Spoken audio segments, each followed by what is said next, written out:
Welcome to KetoMealsAndRecipes.com. I'm really happy that you're here and you will be able to check out my amazing keto walnut bread recipe.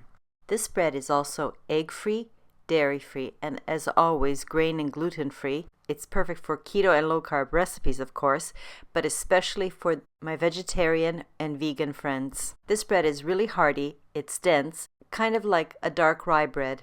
But before you make this recipe, I'd like to warn you, once you have one slice, you will find it really difficult to just say no and not have a second slice.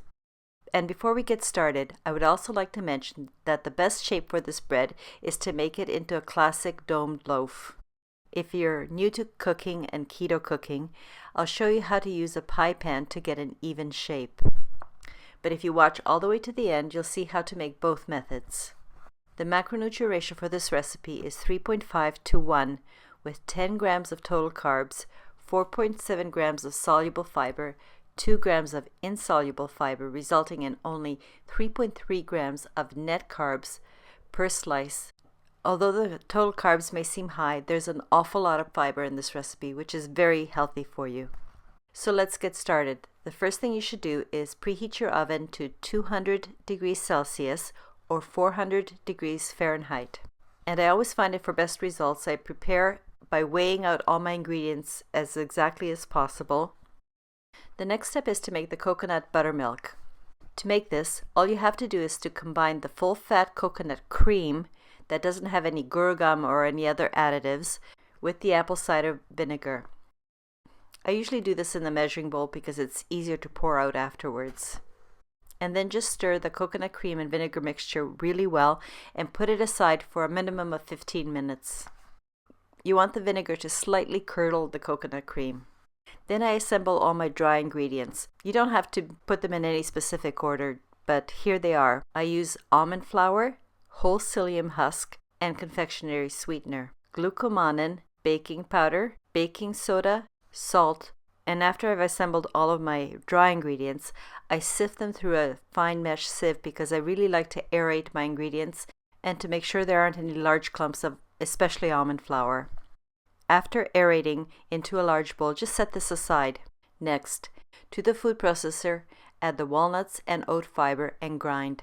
If you're wondering why I'm using oat fiber here, the reason I'm using the oat fiber in this way is to prevent the clumping of my walnuts as I'm grinding them. They tend to be very, very sticky because of the natural oils, and what I'm looking for is a more coarse flour texture, kind of like ground almond flour. The oat fiber prevents the walnuts, when they're being ground, from becoming a clumpy mess. And because when you're grinding, some of the ingredients will stick to the sides and to the bottom of the bowl of your food processor, so stop and at least once scoop the sides and the bottom. So in this way, everything gets ground into a really nice consistency. And then when you finish making your ground walnut flour, add the dry ingredients to your food processor and pulse a few times.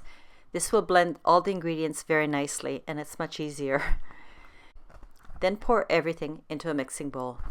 Get your measuring cup and take about 2 tablespoons of the coconut buttermilk out and put it aside for a moment. Then just pour the rest of your coconut buttermilk into your dry ingredient mixture. At this time, it's also a good idea to have pre-chopped your walnuts and add the small walnut pieces into the bowl, and using your hands, work everything into a dough. At this point, it's a very good idea to work very quickly because you've activated the baking powder and the baking soda with the coconut buttercream. Take the dough out of the bowl and gently shape the loaf. But be careful and don't press the dough too hard. You don't want to deflate the dough and let out too many of the air bubbles that are forming. If you do that, your bread will be very dense and very hard.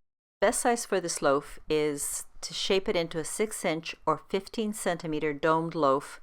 Now take the reserved coconut buttercream and using your pastry brush, brush the entire surface area.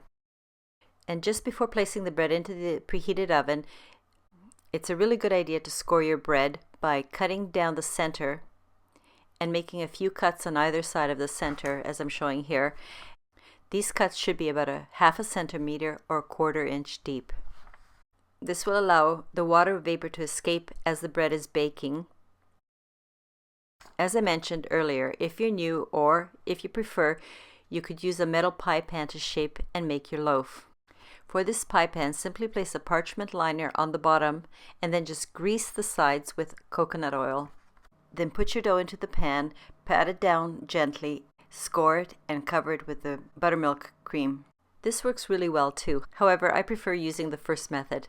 When you finish shaping your loaf of bread, place it into the middle position of your preheated oven and bake for about 40 to 45 minutes. After this time, turn off the heat and using something to prop the door open, just slightly, let the bread cool slowly in the oven for about 30 to 40 minutes. And then remove the bread from the oven and place on a cooling rack.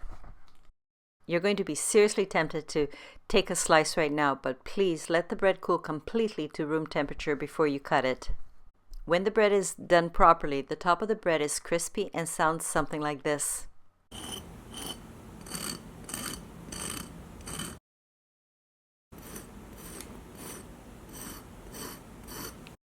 And then I cut my bread into 14 slices, keeping the slices fairly thin because this is a really dense and filling bread.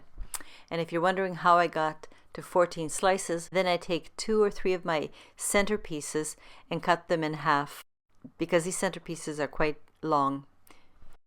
This bread is really delicious and flavorful and moist and is perfect for any entree that has drippings or where you use gravy that you want to sop up with bread. But because this bread is so good, I sometimes take a slice and enjoy it with just a little bit of unsalted butter on top. And from time to time, if I'm serving this with my breakfast, usually an omelette, or such as my keto on-the-go quiche, I will take a slice and put some almond butter or peanut butter on top. And that makes a really filling, full breakfast that'll keep you satiated for many hours. And this bread is really easy to store too. All I do is I put it into a basket lined with a tea towel, put my bread in there and then cover it up with the tea towel. This will keep on your counter for several days. Or put the entire basket into the fridge and it will keep well a little bit longer.